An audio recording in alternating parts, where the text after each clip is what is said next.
વડોદરાથી સમાચાર કોટંબી ગામ પાસે ગોઝારો અકસ્માત સર્જાયો છે। જરોદ વડોદરા રોડ પર અકસ્માત સર્જાવાની ઘટના બની। ટ્રક અને લક્ઝરી બસ વચ્ચે અકસ્માત સર્જાયો। અકસ્માતમાં 6 વ્યક્તિના મોત થયા, 26 થી વધુ લોકો ઘાયલ થયા છે। ટ્રકના પાછળના ભાગે લક્ઝરી બસ ધડાકાભેર અથડાઈ। લક્ઝરીમાં સવાર અન્ય લોકોને નાની મોટી ઈજા પહોંચી। ઈજાગ્રસ્તોને સારવાર માટે હોસ્પિટલમાં ખસેડવામાં આવ્યા। એનડીઆરએફની ટીમ બચાવ કામગીરીમાં લાગી। જરોદ પોલીસ પણ ઘટના સ્થળે પહોંચી છે।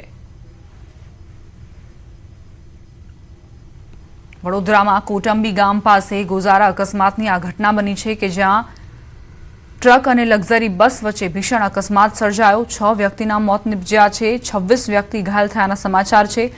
આસપાસ નજીક જે પણ હોસ્પિટલ્સ છે ત્યાં આ દર્દીઓને ખસેડવામાં આવ્યા છે।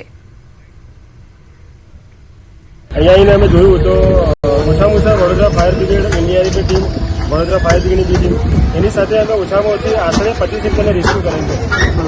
કેટલા લોકોના ડેથ થોડી બહાર કાઢવામાં આવી? આપણે એકચ્યુઅલી 5 ડેડ બોડી કાઢેલ છે। સંવાદદાતા હાર્દિક જોડાઈ ગયા છે વધુ જાણકારી સાથે। હાર્દિક, ટ્રક અને લક્ઝરી બસ વચ્ચે અકસ્માત સર્જાયો, શું સ્થિતિ અત્યારની? બિલકુલ થી જો અત્યારની સ્થિતિની વાત કરીએ તો અમે કેટલાક જે ઈજાગ્રસ્ત લોકો છે તેમની સાથે વાત કરી તો તેઓ કહી રહ્યા છે કે રાત્રે તેઓ જે છે તે રાજસ્થાનના બાંસવાડાથી સુરત જવા માટે નીકળ્યા હતા અને તમામ લોકો જે છે તે પોતપોતાના કામ અર્થે જે છે તે સુરત ખાતે જઈ રહ્યા હતા। વહેલી સવારે જે છે તે જરોદ પાસે જે કોટંબી સ્ટેડિયમ આવેલું છે ત્યાં ટ્રક ઉભેલી હતી અને એમાં જ જે છે તે બસ ધડાકાભેર ઘૂસી ગઈ હતી અને ત્યારબાદ આખો જે આ ગોઝારો અકસ્માત જે છે તે સર્જાયો હતો। મૃત્યુ આંકની વાત કરીએ તો 6 લોકોના મૃત્યુ થયા છે, પરંતુ હજી પણ એક ઈજાગ્રસ્ત જે છે તેની સ્થિતિ જે છે તે ખૂબ જ નાજુક છે અને હવે થોડી વારમાં તેને જે છે તે આઈસીયુમાં ખસેડવાની ફરજ જે છે તે પડશે। અહીંયાના જે આલા અધિકારીઓ છે હોસ્પિટલ તંત્રના તેમની સાથે પણ વાત કરી। તેમનું એમ કહેવું છે કે 30 થી વધુ લોકો જે છે તે ઈજાગ્રસ્ત થયા છે અને આ તમામ લોકોને જે છે તે એસએસજી હોસ્પિટલ ખાતે લાવવામાં આવ્યા છે અને જે ઈજાગ્રસ્ત લોકો છે તેઓની સાથે સાથે 6 જેટલા મૃતદેહ જે છે તે સયાજી હોસ્પિટલ ખાતે લાવવામાં આવ્યા હતા। અને મેં કીધું પ્રમાણે કે એક ઈજાગ્રસ્ત છે કે જે થોડી વારમાં જે છે તેને આઈસીયુમાં ખસેડવામાં આવશે। તમામ જે 6 મૃતદેહ જે છે તેને અત્યારે પોસ્ટમોર્ટમ રૂમ ખાતે હાલ જ મોકલવામાં આવ્યા છે અને તેમને જે પોસ્ટમોર્ટમ કરવાની પ્રક્રિયા જે છે તે શરૂ કરવામાં આવી છે। આ તમામ જે ઈજાગ્રસ્તો જે છે જેમની સાથે હોસ્પિટલ તંત્રે વાત કરી છે, પોલીસે વાત કરી છે, તે તમામ લોકોના વાલી છે તેમના નામ અને એડ્રેસ જે છે, મોબાઈલ નંબર જે છે એ તમામ માહિતી જે છે તે પોલીસ તંત્ર દ્વારા મેળવી લેવામાં આવી છે અને એક બાદ એક તમામ જે ઈજાગ્રસ્તો છે અને મૃતકો જે છે તેમના પરિવારના સંપર્ક સાધવાના પ્રયત્નો જે છે તે અત્યારે જે વહીવટી તંત્ર છે તેમના દ્વારા કરવામાં આવી રહ્યા છે। એસએસજી હોસ્પિટલની વાત કરીએ તો જે મેયર સહિતના જે રાજકીય અગ્રણી છે તેમને પણ એસએસજી હોસ્પિટલની અત્યારે મુલાકાત લીધી છે અને સ્થિતિનો તાગ મેળવ્યો છે। આભાર હાર્દિક, જાણકારી આપવા માટે। સમાચાર અરવલ્લીથી પ્રાપ્ત થઈ રહ્યા છે। ધનસુરા તલોદ હાઈવે પર અકસ્માત સર્જાયો। રાણીપ મોડાસા એસટી બસનો અકસ્માત, બસ સામે ઊંટ આવી જતા અકસ્માત સર્જાયો। નવલપુર ગામ પાસે આ ઘટના બની। એસટીની ટક્કરથી ઊંટનું ઘટના સ્થળે જ મોત નીપજ્યું। સમગ્ર ઘટનામાં બસમાં બેઠેલા લોકોનો આબાદ બચાવ થયો છે।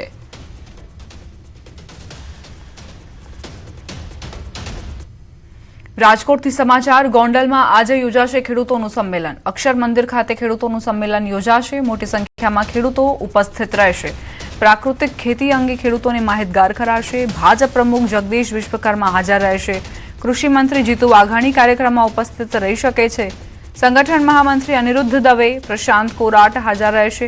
ધારાસભ્યો તેમજ રાજકોટ જિલ્લાના ભાજપ પ્રમુખ અલ્પેશ ઢોલરિયા ગોંડલ તાલુકાના અલગ અલગ ગ્રામ્ય વિસ્તારોમાંથી ખેડૂતો ગોંડલ ખાતે પહોંચશે।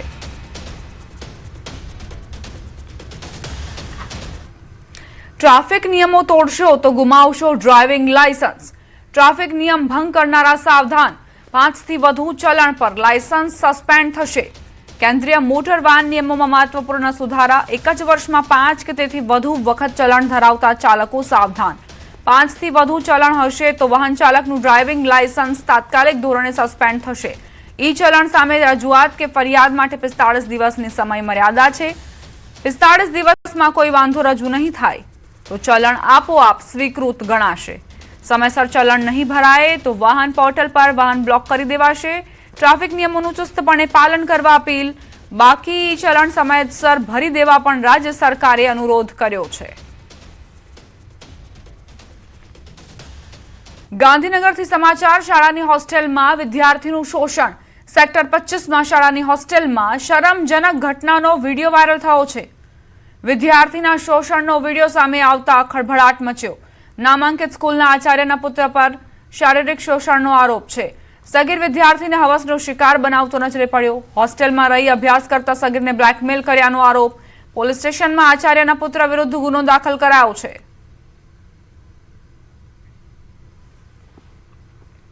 સમાચાર અમરેલીથી યુવાનને ફાડી ખાનાર વધુ સિંહ પકડાયા. 2 સિંહ બાદ વધુ 2 સિંહ પાંજરે પુરાયા. કુલ 4 હિંસક સિંહ પાંજરે પુરાતા લોકોએ રાતનો શ્વાસ લીધો. મૃતકની બાજુમાં 4 સિંહ શંકાસ્પદ હોવાથી તમામને રેસ્ક્યુ કરી પાંજરે પુરાયા. તમામ સિંહોના સેમ્પલ લીધા બાદ માનવભક્ષી અંગે નક્કી કરવામાં આવશે.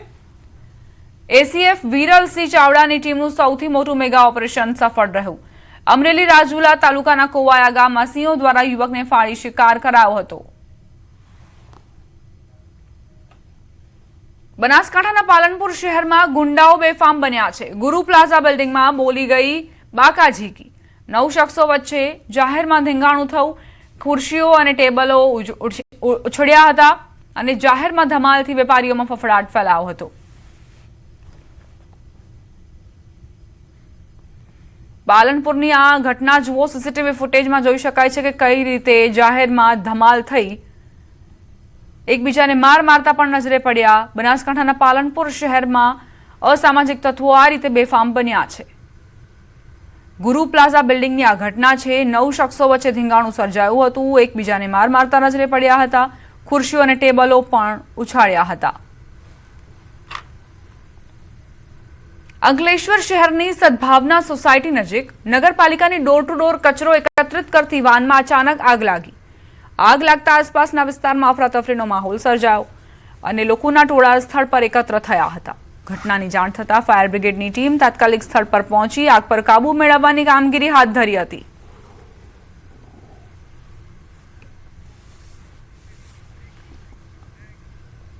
યાત્રાધામ સોમનાથમાં દીપડાની દહેશત જોવા મળી રહી છે.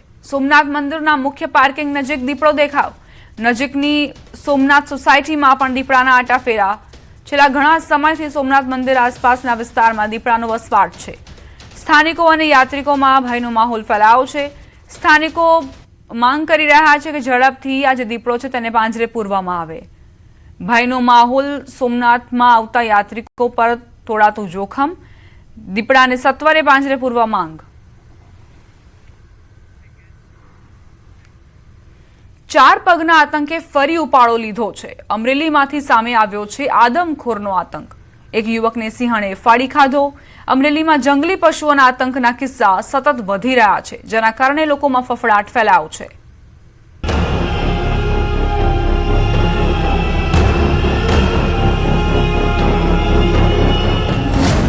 અમરેલીમાં આદમખોરનો આતંક. વતન જવા નીકળેલા યુવકને સિંહણે ફાડી ખાધો. સિંહણે યુવકનું માથું ધડથી અલગ કર્યું. અમરેલીના કોવાયા ગામની નજીક સિંહણે પરપ્રાંતીય યુવકને એવો ફાડી ખાધો કે માત્ર માથું જ હાથ લાગ્યું. અમરેલીમાં 4 પગનો આતંક હવે ચરમસીમાએ પહોંચ્યો છે. અમરેલીમાં સિંહોની સંખ્યા રાજ્યમાં સૌથી વધારે છે. છેલ્લા થોડા મહિનામાં અમરેલીમાં સિંહના માનવી પર હુમલાના કેસ વધ્યા છે. ત્યારે વધુ એક હુમલામાં પરપ્રાંતીય યુવક 4 પગના આતંકનો શિકાર બન્યો છે. ઘટના સ્થળેથી જે દ્રશ્યો સામે આવ્યા તે રૂવાડા ઉભા કરી દે તેવા છે.